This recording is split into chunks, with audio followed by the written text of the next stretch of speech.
Good morning to everyone, thank you to be here. Today I will show you the results of our research, which is the title Digital Communication Technology to Support End-User Learning for a Safe Return to School during COVID-19. The COVID-19 pandemic has had a strong impact on teaching and learning activities. In Italy, for example, the critical situation forced Italian schools to close from February to September 2020, changing the teaching methodology from face-to-face to distance learning. Previous studies show that the COVID-19 crisis had affected students' learning and children's performance with short and long-term effects. For these reasons, during lockdown month, analyses have been performed in order to reorganize school activities and use scenarios with the aim to allow face-to-face teaching from September.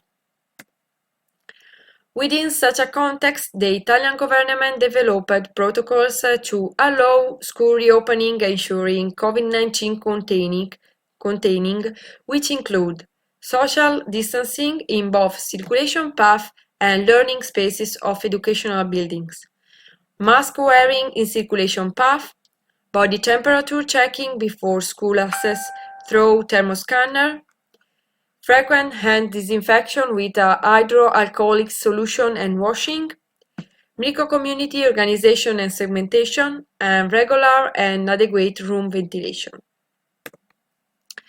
4 different phases can be identified in the organization of the research.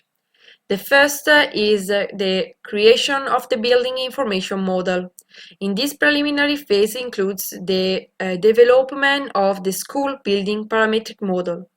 The second phase is the simulation phases. In this step, preliminary crowd simulations have been developed to calibrate the intent used scenarios, and agent-based simulation have been adopted to assess the behavior of single students. The third step is children behavior, analysis and identification of dynamic behavior, and the last is communication tools. The new digital technology have been used to communicate the new rules of conduct, and the aim of our research is reopening schools safely. The first methodological step involved data collection concerning the state of the art of the school building. The school director provided the research team plans and elevations of the building in a PDF and DVG format. Moreover, in order to acquire a three-dimensional geometry and georeferenced photographic documentation, an innovative error mapping system was used through an indoor mobile mapping survey. A 3D point cloud model was generated and used for the extraction of measures that would not be available otherwise based on the 2D documentation. Subsequently, a three-dimensional parametric model was manually generated by using Beam Authoring platform. In order to support the reopening process, tools for the simulation of people flows have been developed at both crowd and agent-based levels. In particular, entrance and exit process from the building have been studied. In order to obtain a more realistic crowd and agent-based simulation, the software setting had been implemented with a real movement speed of children and with the meter of interpersonal distancing imposed by the national guideline. This analysis allowed the research team to calculate the maximum number of students acceptable inside the building for a specific activity according to the COVID-19 protocols. Additionally, these data were used to organize school timetable for students' entrance and exit from the building, considering the need to guarantee a minimum interpersonal distance. To allow user safety during entrance and exit phases, the large atrium of the school has been divided in different zones, and the first area is in proximity to the building entrance and hosts the thermoscanner checkpoint. In this area, the body temperature of each student is measured. The next zone, a few meters away from the previous one, is equipped with the appropriate hand disinfection dispenser. The remaining space in the atrium is divided in two additional areas called waiting and circulation areas. These areas facilitate the organization of students in groups and allow the coexistence of children of different educational levels. In the central part of the atrium, 5 play areas for the nursery student are identified. 3 zones have been selected to facilitate the organization of primary school students during entrance and exit flows, and the circulation path linked the pre-ovally area. After the simulation phase, there was a need to train users to avoid critical behaviors within the school. The cooperation with occupational medicine has been the crucial point in order to identify critical behaviors. The typical day was divided into 4 phases in order to map the related use process: entrance exit, lesson time, break time, and lunch break. In each phase, behaviors that usually occur in the schools have been analyzed and selected according to the potential risk of transmission of the infections. Instructions have been identified for each potentially dangerous behavior according to containment measures of COVID-19. The use of new communication technology in childhood education is becoming more and more relevant. Moreover, the COVID-19 emergency has pushed the use of the new digital methods. These new digital technology help to build effective communication environments. In fact, they stimulated children's curiosity and make him have fun. With the authorization of the school director, it was decided to produce training videos and interactive minigame to communicate the new rules of conduct to be followed to return to school safely, which are the results of the simulations previously described. Furthermore, a critical situation questionnaire was created to convey information on specific behaviors. In general, the training videos was used to learn the new organization of the atrium.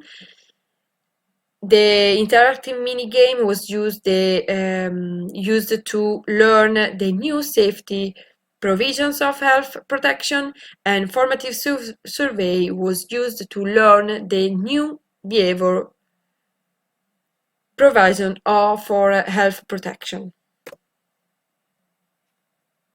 In order to support primary and nursery students to come back to in-presence teaching activities, 2 training videos typology were generated. These videos were composed by different media contents, which comprise simulations of correct behaviors to maintain it in collective scenarios showing the new identified circulation paths to avoid overcrowd conditions. Additionally, these videos were integrated with a formative scene indicating the appropriate conduct to maintain inside and outside the school. Considering the different capabilities between primary students and nursery users, different users groups were targeted with dedicated videos. This communication method was chosen because reading and viewing images accompanied by a voice guidance creates a stimulating context for the children's learning. In addition, the COVID-19 emergency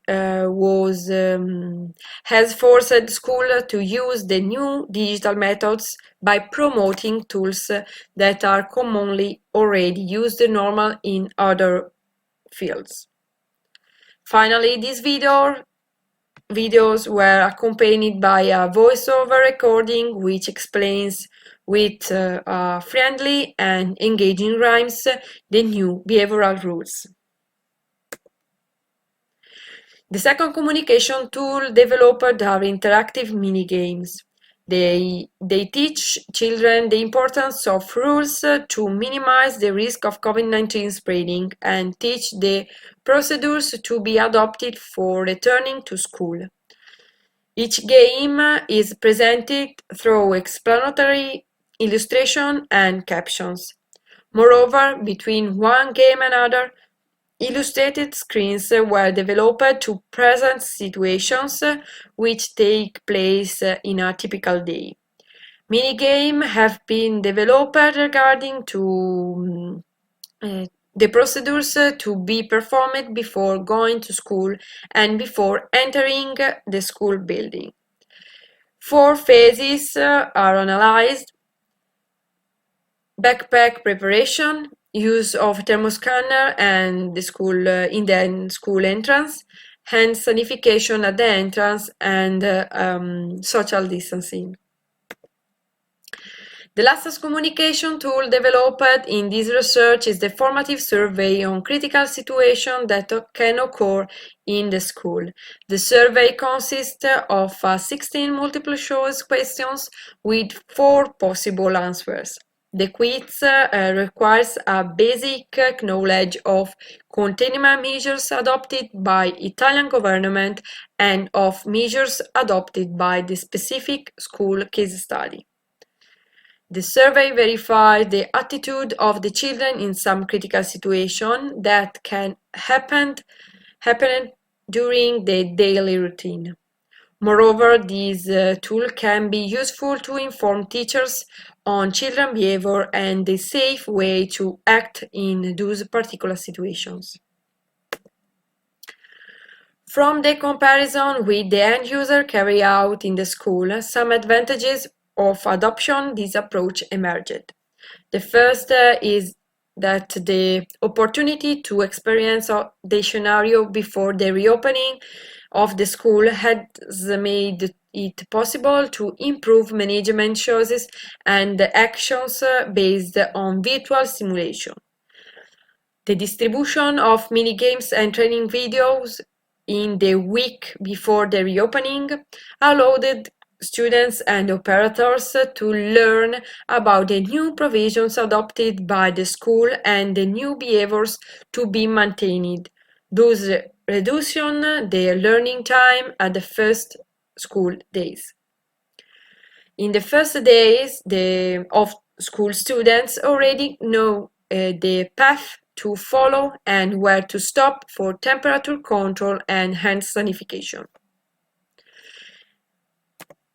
In the future works, a serious game based on the simulation and the games reported in this paper could be developed with the aim of teaching new rules of behavior. In fact, gamification represents an innovative and promising technology for stimulating learning. This technology is suitable for any age, but to be effective, it must be developed according to players' needs. Indeed, 2 different contexts were developed for nursery and elementary children, in order to make them more understandable and stimulating. These tools could be designed to be used through both immersive and non-immersive virtual reality technology, with the purpose to educate final users for a safe return to school. Another future work could be related to the analysis of the data obtained interviewing the teaching staff on how communication tools have impacted on teachers' behaviors. Thank you for your attention, and if you have any question or curiosity, please contact me at my email address.